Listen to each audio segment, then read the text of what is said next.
The number one predictor of the good life is long-lasting, healthy, strong, beautiful, impactful, reciprocal relationships. That's life. Life is about relationships. It's about connections. And we have to go out there and we have to make those beautiful connections and relationships. That's life.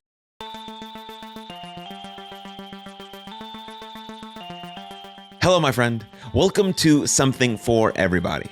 My name is Aaron Machbitz, and today's episode is all about how we really check in on our people. This is very important, and it's something we see a lot on social media.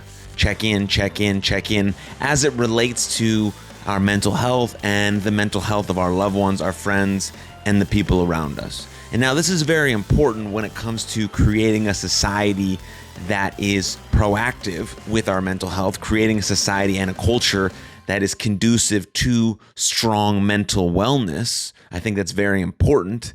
And checking in is a part of that sort of nucleus, sort of part of that core tenets of creating a strong, mentally well, mentally fit, mentally strong society. Checking in is a part of that. But most people, I believe, are sort of unaware, nervous, scared, or don't really know what to say when it comes to checking in on our people. A text, a phone call, an email, a DM, a voice note, these things go a long way. But what to say or how to say it or what questions to ask are potentially going to elicit the best, most honest, most vulnerable answers. And that's what we need. If I just ask someone, how was their day? A lot of people can get by with answering, it was fine, it was okay. And sometimes that's an appropriate and true answer. But sometimes we know that there's a little more behind that first layer that we can get to. Now, if we ask appropriate questions, or if we've created a sort of honest relationship with that person where they feel open enough to actually open up, then that's where the good stuff happens. That's where we can grow, we can evolve, we can connect deeper, and we can have all these really beautiful relationships. And so being able to check in is huge. And it really starts with fostering relationships. One, you're fostering a relationship with yourself. That's number one. You first have to foster a relationship with yourself, because if you have no relationship with yourself, it's going to be very hard to build honest and true relationships with other people, because if you haven't fostered a relationship with yourself, you don't know what you want, what you need, what you stand for, what your values are, what your mission is, what your purpose is, what people you want to be around, what interests you, all of that stuff. If you haven't cultivated that in yourself, it doesn't have to be completely dialed in all the time, but you have to be heading in that direction so you can express what interests you, so that the people you talk to can also know what you're interested in. So you're actually connecting with the right people. You're not connecting with people based on a performative nature that you're trying to fit in. And if you actually haven't done the work, the real internal work to figure out who you are, what you like, what you care about, what you dislike, what resonates with you, what your values are, what you stand for, what's the hill that you're willing to die on. Because if you have a values conflict in a relationship, that's one of the triggers of burnout. Your relationship, you could get burned out from it because there's a values conflict, because you don't have the same core tenets of what you believe in. And that most people think about burnout in the workplace, but obviously there's burnout in relationships too. And so you're understanding the root cause of some of those things. And that starts with, is fostering a relationship with oneself. You have to foster a relationship with oneself. Again, as you grow and mature and experience different things, you're going to evolve and transform, and you're going to not believe in certain things you believe in. And you're going to evolve some of your habits, or you're going to change some of your habits, or you're going to think differently than you previously did, or believe in something previously different than you previously did. But in that span of life, in the time frame that you're at, know yourself for that time frame, and that as you evolve and grow and spiral up and become this different or potentially better version of yourself, then you get more concrete as you grow, because you've already done the initial work, right? You know what that feels like to go through the inner work of getting to know thyself, what you stand for, what your values are, your personal philosophy, right? If you're able to say no then you really know what you stand for. And then when the yes comes, or the thing you do want to do, it excites you. It's easy to say yes. It's easy to give your energy to it. And you have to be very clear on those things. And so then when you foster a relationship, you're actually cultivating a relationship with people who know the real you. They're not getting to know a performative view of you. They're not getting to know a false person so that you have to perform every time you're with this group of people just so they like you. You've become you. You are working hard to foster a self relationship, to foster a conducive, productive, loving, healthy relationship with yourself so that you can go out and do that in the world. And now, again, you don't have to be perfect at this, right? We're never going to be perfect. We're not perfect people. No one's ever been perfect, and you're not going to be the perfect person. Sorry to tell you.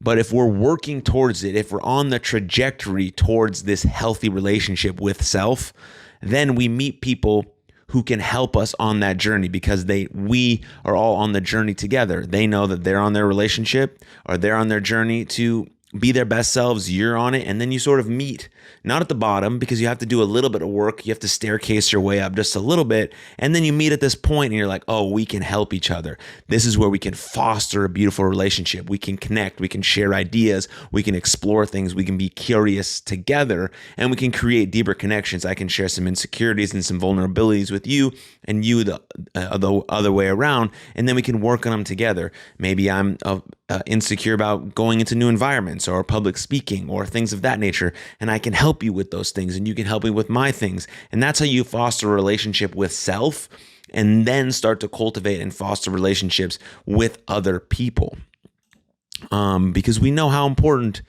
relationships are. We know how important relationships are. You have to do your part, right, to form healthy relationships. Healthy relationships takes work, takes action, takes effort, takes negotiation, takes cooperation, takes all of these things. The same things that it takes for us to build a healthy relationship within ourselves. We have to negotiate with ourselves.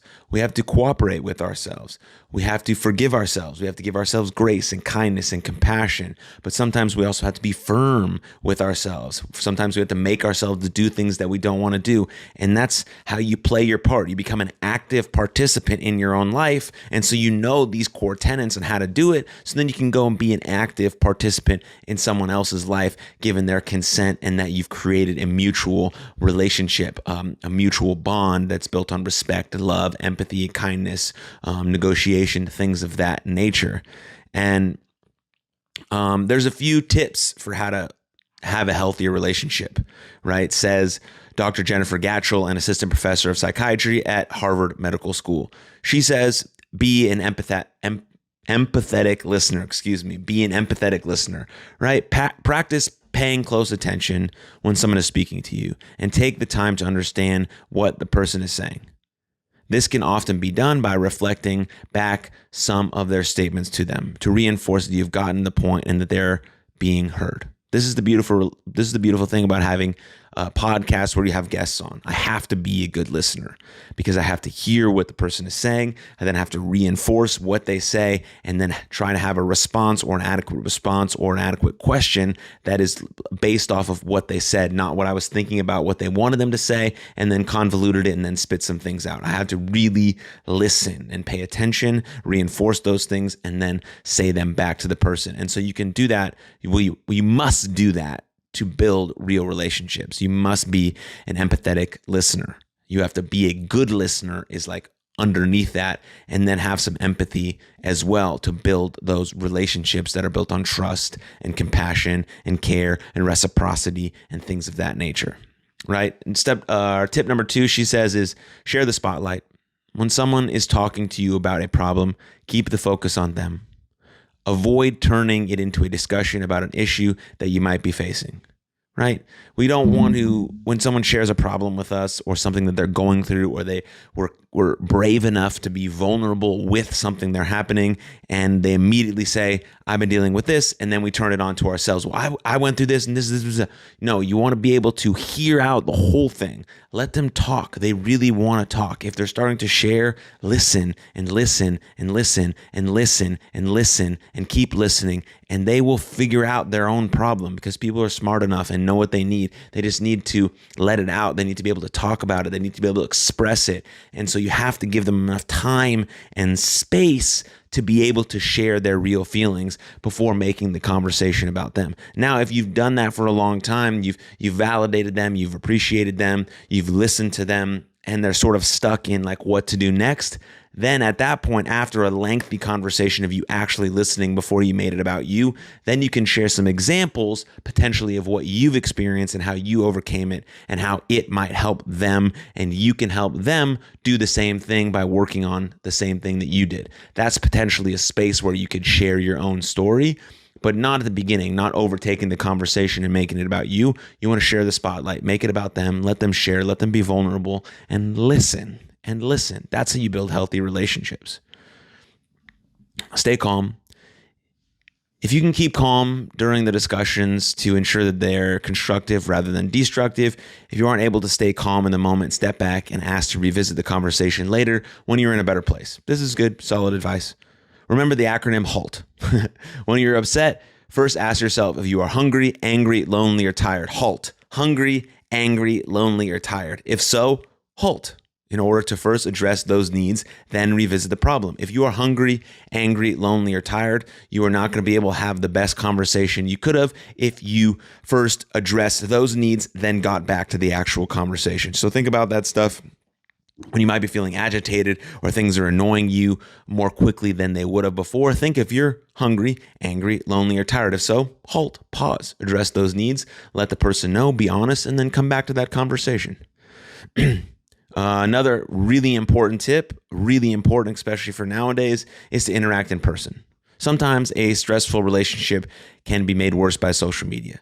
People may have more aggressive confrontations online than they do in person. I would say in general, limit social media exposure, says Dr. Gatchell. Reducing time online encourages direct communication either in person, by phone, or on video, which can often be far less contentious than words spoken from behind a keyboard, such as in a text message or comment section.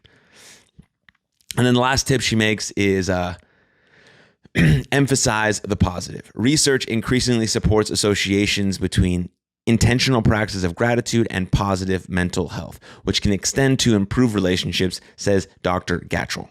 Such practices can include getting into the habit of writing down 2 or 3 specific things that you're grateful for each day. These things can include anything, including a positive interaction with a friend or partner. If so, don't be shy about sharing it or making a point of expressing this to the person. Appreciate the person. If that is something that you are grateful for, write it down and share it with them. Expressing gratitude and receiving gratitude is the way to boost your overall life happiness and satisfaction. It's been well documented and well researched. And now, if we are determined to make change for the better, if you are determined that a relationship is detrimental, or maybe you need to establish some boundaries, or maybe you need to make some changes, right? There's a few things you can do, right? One of them would be to establish boundaries. One of them would be to prioritize your own well-being, protect your own health, achieve some distance, and open lines of communication. If you determine that a relationship is detrimental, that doesn't mean you necessarily have to cut ties with the person. You just will need to be able to make some changes. Only if you've determined that this relationship is detrimental, and making changes for the better would include establishing boundaries, prioritizing your own well-being, again, protecting your health, opening the lines of communication, and things like that.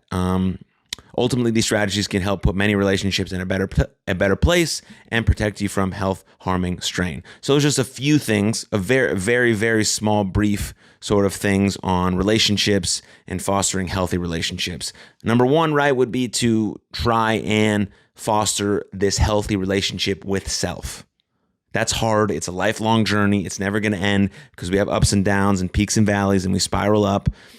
And our relationship with self will be different based on where we are at in our life and circumstances and environments and our other relationships with other people. But we always want to try and prioritize that, right? So that the reason we do that is so that we can show up for show up the most for the people in our life, right? First, we have to show up for ourselves. We have to be loyal to ourselves.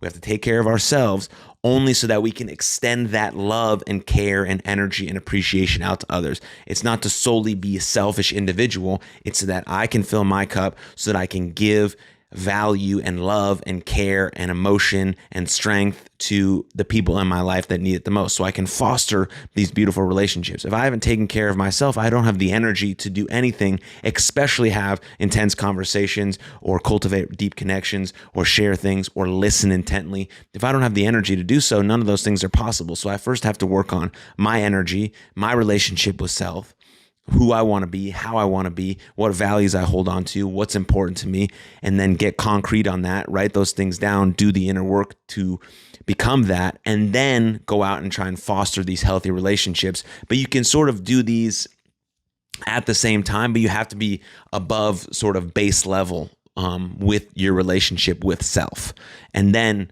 fostering beautiful relationships. Because we know from that Harvard study again, right, the good life is the number one predictor of the good life is long-lasting, healthy, strong, beautiful, impactful, reciprocal relationships. That's life. Life is about relationships. It's about connections. And we have to go out there and we have to make those beautiful connections and relationships. That's life. We want to experience this beautiful life with the ones we love with the ones we love the most. We want to experience this magical journey of life with the ones we love the most, because nobody does anything great alone, and you are great and you are capable of great things.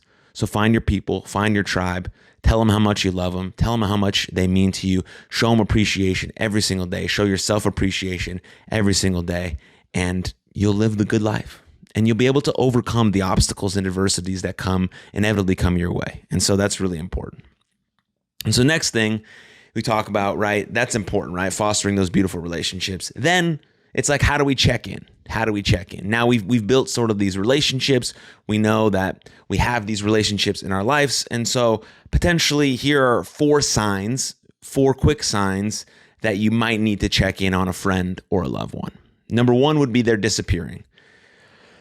So some people, when they're going through a hard time, instead of reaching out, they self-isolate, right? That's why it's important for us to notice these signs and not let our friends or our people or our loved ones draw back and retreat into the darkness. We want to get them into the light as soon as we can, or show them the light as soon as we can, right? We can't do anything for anyone, but we can be that support. We can link arms. We can sit in the dark with them to show them that the light is possible, to move them towards that. And so if we are fostering these beautiful, long-lasting, fantastic relationships, we have sort of a sense that someone might be drawing back, or someone might be pulling back or self-isolating. And so we can see that, and we know that that's the time that we might need to check in. And if we've built a good relationship with them, we know what words might draw them out, or a phone call or a voice message or a funny meme or something that will draw them to get a conversation going, to try to figure out what might be the root cause of why they want to self-isolate, or what's causing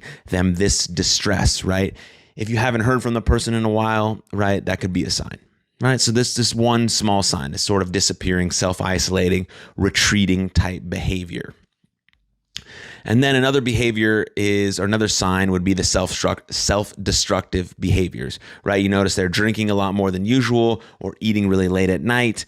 They might bring up just jokingly, like, oh, I went through an incredible amount of ice cream at midnight. And if that's not normal behavior for them, then that's something you have to notice and maybe take account of, or maybe keep a tally of how many times they say that. Or on the first time, be like, try to ask a question that's kind and graceful, to maybe draw out more information about why they were doing that. Did they have trouble sleeping? Are they thinking about something a lot? Were they just hungry because they didn't eat a lot throughout the day? Were they just having an ice cream craving? Like, there could be many reasons why this is happening, but potentially it could be something that's a sign that something deeper is happening.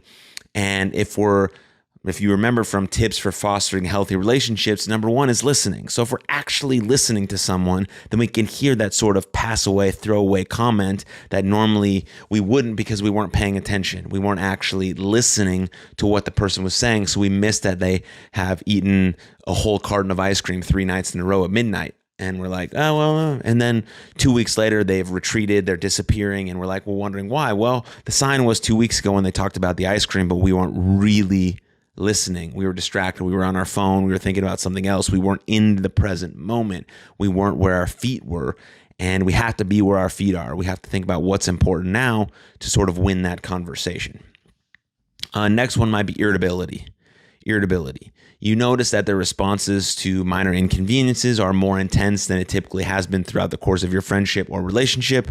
This too might indicate that they aren't doing too well, right? So just they're more irritable than usual. As human beings, we get irritable, right? Because think about HALT again: hungry, angry, lonely, tired. Those things make us irritable.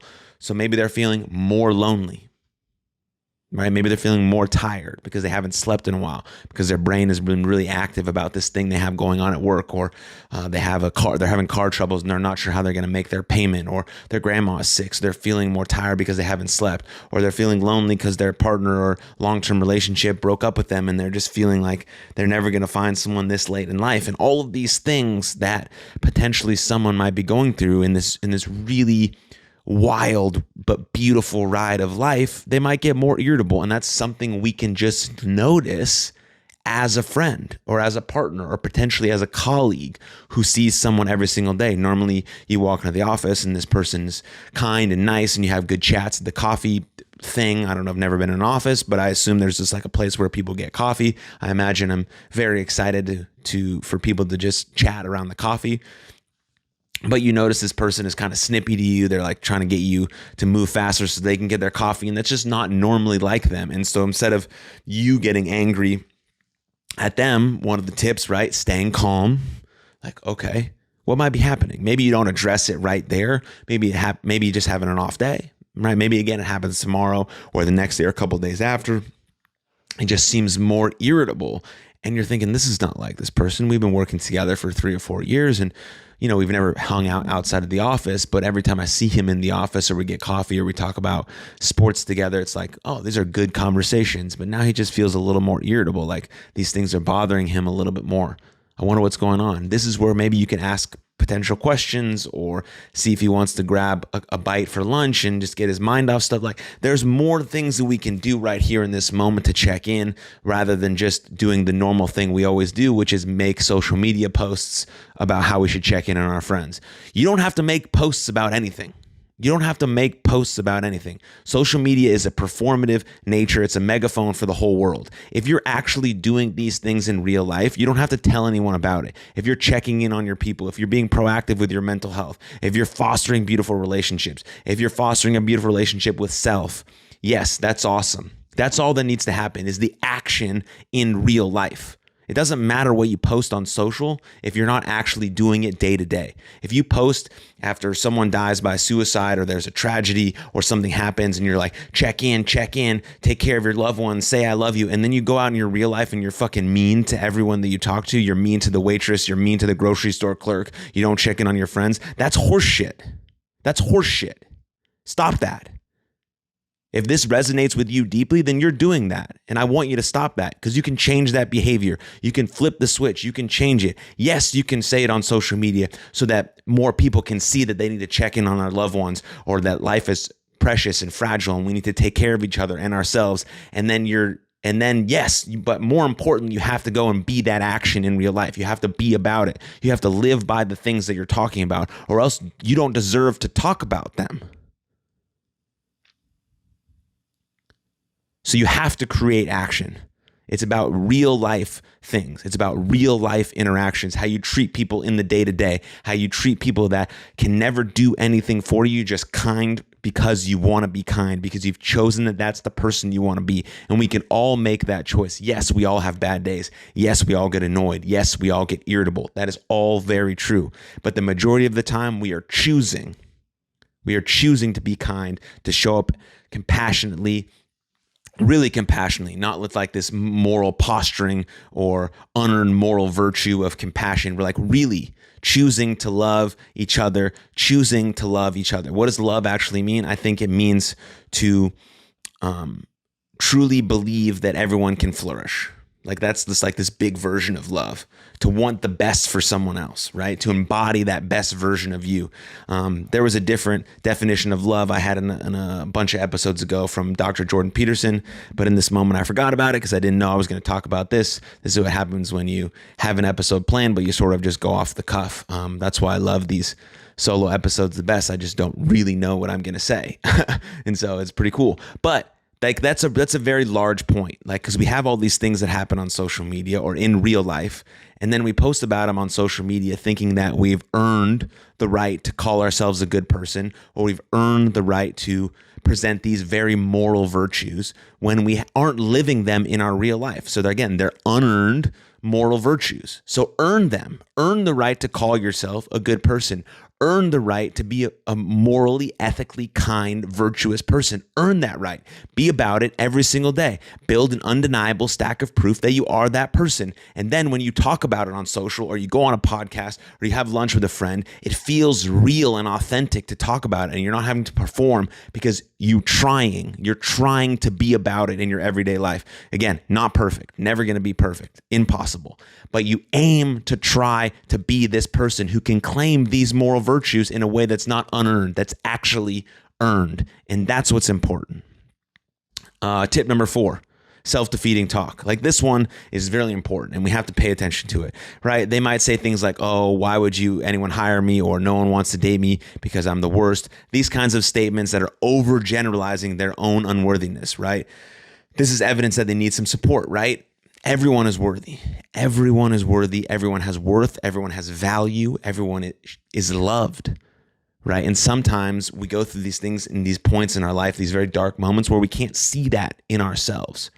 And I can't force someone to see their worthiness. I can only do so much, but I can be that light. I can be that support system. I can be that helping hand to guide them to eventually do the work on themselves, to see their worthiness, to see their innate beauty, to see their innate worthiness, that they are worthy no matter what happens, that their productivity, what they produce for the world, doesn't decrease or increase their value. They're already immensely valuable. That's their birthright, is to be worthy and to be enough. And so having someone check in on you or care about you enough or notice these little things about you that changed is everything, because people are like, oh, you actually did notice me and you actually do care about me. Not just, and the way you've built a relationship up with someone is the way you talk to them, is the way you send that message, whatever relationship you have. Sometimes, you send just checking in, want to see how things are. You might not get the most honest response. If you have that relationship with someone, they might, but we want to be a little more unique and a little more nuanced with our question that makes it feel more personal to this person we're trying to check in on. So we can actually get an honest answer and we can actually get to the root of what's happening to them so we can try and best support them in whatever they're feeling or needing. And so 5 tips, right? 5 tips for checking in on a friend, loved one, partner, whatever the case may be. Drink of water.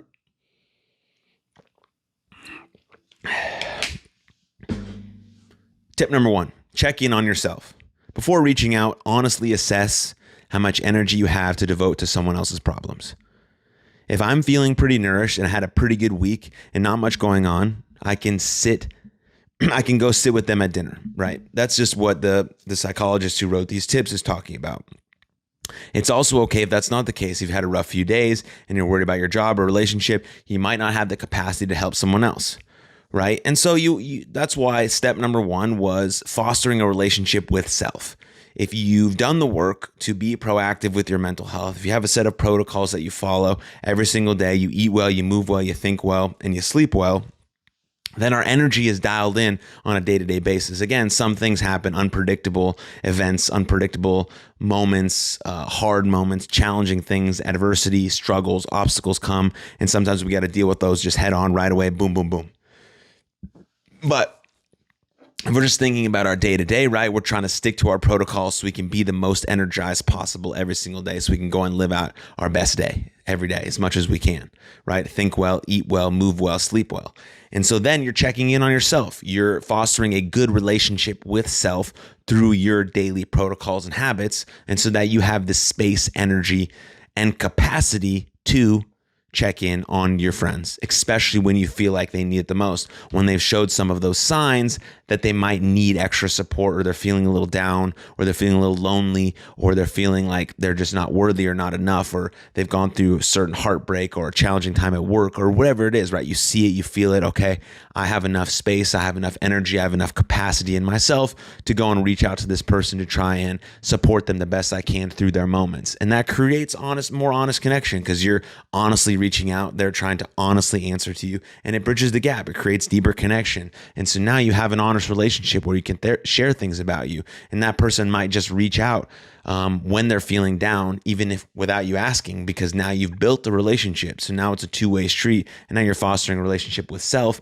and with another person. And that's the most beautiful thing we can have in this world, is honest, reciprocal, cooperative, loving relationships. Number 2 is ask specific questions. Right? This is very important. Once you're in a good place to help others, decide on an approach. Asking what's up or how are you will elicit a, scripted sort of basic response that we all just sort of regurgitate when we hear those questions. Unless you're on this podcast and I ask you, how are you really? Right? We get into those questions with every guest here, and that's a very important question to ask. So if you're really asking and you're giving the space and time to answer that, to ask that question and get an answer back, that's very important. But if we want to elicit sort of different responses, you can try some of these more unique questions, right? What has your week been like? How are you managing everything that's on your plate? What's the good news of the week and the bad news of the week, right? You can just you can call back to a detail they told you about it, right? For example, if your friend shared with you that they slept 14 hours on Saturday, you can use that as a way into the conversation. Just like I said, right? You're listening, you're building rapport, you're having these conversations with people, and then you feel like, okay, it's time to check in, and you're using that information to know that you were listening before and you want to listen now, to create that dialogue to see if they're willing to share what might be bothering them and how can you support them and them taking action towards figuring out what they might need. So that's that. Number 3, consider how much time you have.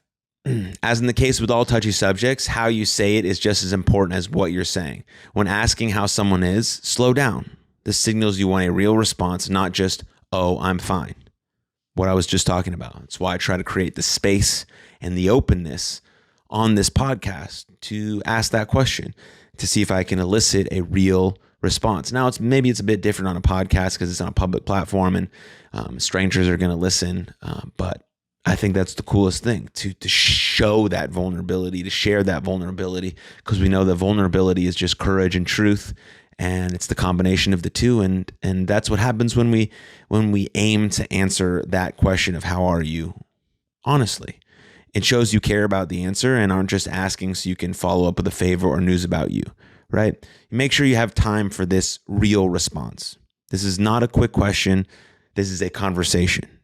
Listen to that. This is not a quick question. This is a conversation. When you're really asking, now potentially you're going to ask some of those more unique questions, right? But if you're going to ask this question, how are you, with sincerity and honesty, and give time and space for the person to answer, that's not a question.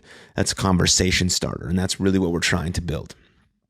Number 4 is striking the right tone. There's a lot of shame that comes with needing emotional support. There still is, not as much as before, but people sometimes just assume that they should be strong all the time and they should never feel any bad emotions and everything should just be perfect. That's just not how life works. And it's never how life is going to work. Life is hard. There's ups and downs. There's peaks and valleys. There's death. There's heartbreak. There's rejection. There's failure. There's love. There's joy. There's fulfillment. There's purpose, right? All of these sort of seemingly contradicting emotions, but you're not going to be able to really feel joy unless you've felt sort of despair.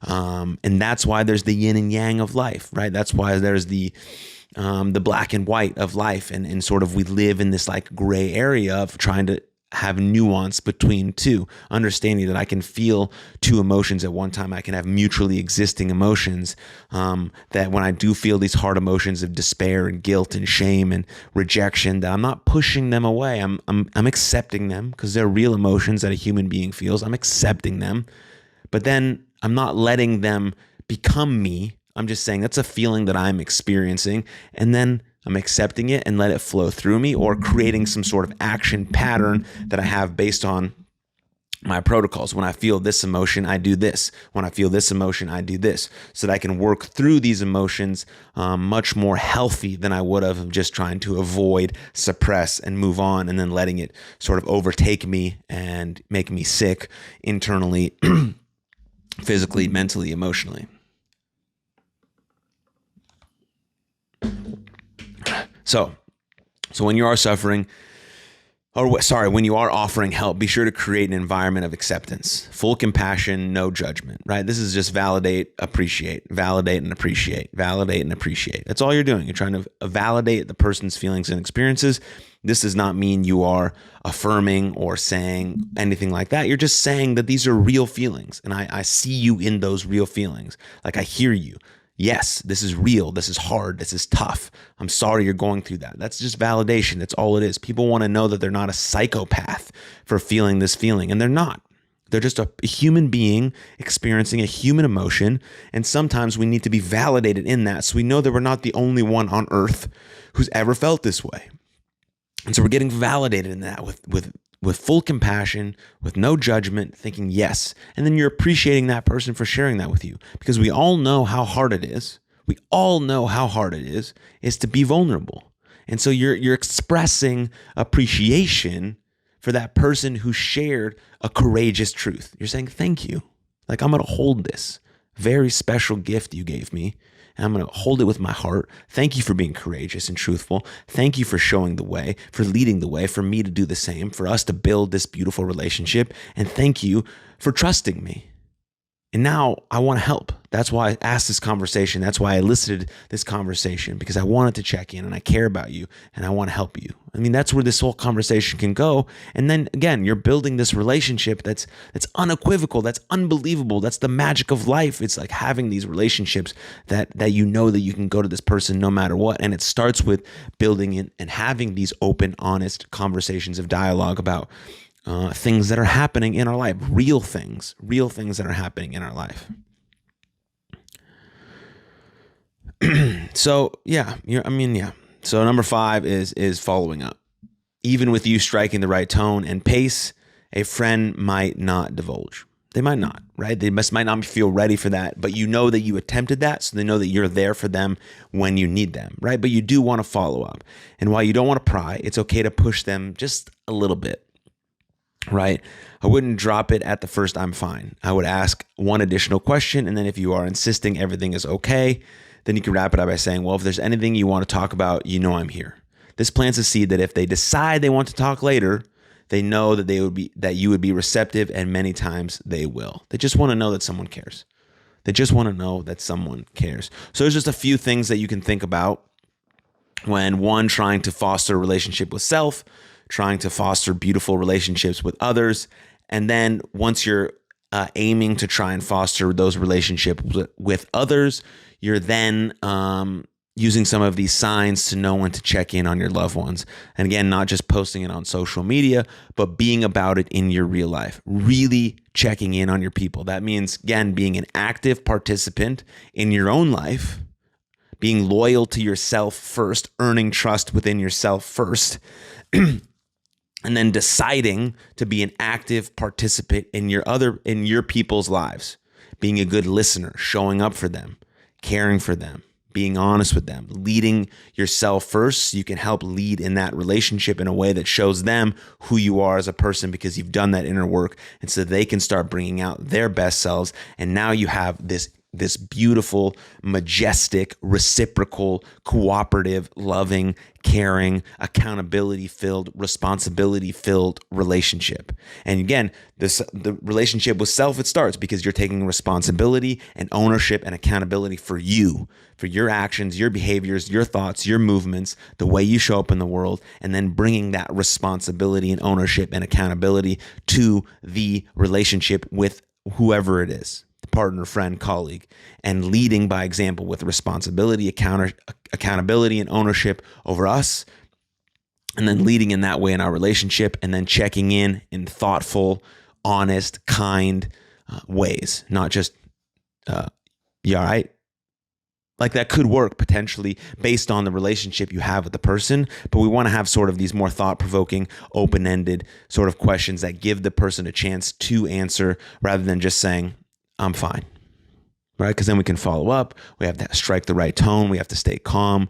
We have to understand our relationship with them, and we have to really care and follow up and want to be there and have the energy and the space to do so. So that's why fostering relationship with self is first, and then you go about checking in on your people as often, as regularly as possible. Sometimes it's a text message, sometimes it's a voice call, sometimes it's an email, sometimes it's a voice note, sometimes it's a FaceTime, whatever it is, right? That's what life is about, trying to foster and cultivate these beautiful, long-term, powerful, loving relationships. And so, yeah, that's what I have. And I'll just end with these. I think they're cool. So just 15 unique ways you can check in on your friends without just saying, how are you? Unless, right, again, this podcast is centered around the question, how are you? So if you're creating an openness and a space and an energy and a conversation around that question, really trying to get the person to answer honestly, that's awesome. But here's 15 different unique ways you can check in on your friends without saying that question. 1, is there anything you want to talk about from your day? 2, what made you smile today? 3, what did you do to take care of yourself today? 4, what is something interesting that happened today? 5, have there been any changes in how you're feeling? What has improved for you today was 6. 7, what are you most excited for this week? 8, if you could do any part of today over again, what would it be? 9, how can I make your day easier right now? 10, what do you wish you did more of today? 11, what would you like to be different tomorrow? 12, what have you been listening to, watching, reading lately? 13, what has been hardest for you this week? 14, what did you feel appreciated, understood, and when did you feel appreciated, understood, and loved today? And 15, what did you wish you did a little less of today, right? Those are 15 great questions. And as I've stated basically for the last 40 minutes, it's about fostering a relationship with self. So those are 15 questions that you can answer honestly to yourself, right? You should have a journal where you reflect and write gratitude and practice your optimism and write affirmations and plans and goals and just things that pop into your head, because writing is a forcing function. It allows to get the things in your brain and your mind onto a piece of paper, and we can see them more real and more logically. And it allows our feelings to get out where no one is judging us for those feelings. So everyone should have a journal where they write in. But these are just reflection questions, simple yet powerful reflection questions to ask yourself, maybe one a day or a couple a day or at the end of the week, like just thinking about how your week went. What do I need more of? What do I need less of? What went well? What can I improve on? Where do I want to be better at? What are the 2 things I did great? What relationships gave me energy this week? What sort of drained me? What can I do differently? Right? You're asking these reflection questions to become an active participant in your own life. So you can then you can architect and create the life that you want based on the answers to your questions. And then you're using the same questions that you personally use to reflect on your own life with the people in your life so that they can reflect and answer, and you can help them and guide them and support them into having this sort of very honest relationship with you and with themselves, so that maybe when they're feeling this way again, they're like, oh, I can ask myself these reflection questions. I can journal it out. And then if I need Jim, I'll ask Jim. But I got this now. Now I'm self-reliant. Now I'm self-regulating. And now the relationship I have with you is even stronger, because I know that now we're stronger apart and we're stronger together because we're both taking accountability, responsibility, and ownership for our own lives, for our own mental health. We're being active participants in our own lives and taking responsibility for our lives and how we show up in the world. But then we're also doing it together as a pair, as a unit, as a friendship, as a partnership, as whatever it is. So think about those 15 questions, start journaling them out, reflecting on your life, and then using those sorts of same type of really good questions with specific and unique answers, depending on the person, how you can actually check in on your people, like really check in, not just talking about it, not just posting about it, but being about it. So we become a society So we become a society that is proactive with our mental health, that cares about our mental health, and that is built on cultivating strong, powerful, loving, and caring relationships. Thank you for your time and attention. If you have any feedback for me, please let me know in the comments or in email or in DMs. I really appreciate it, and I'll see you next time. Cheers.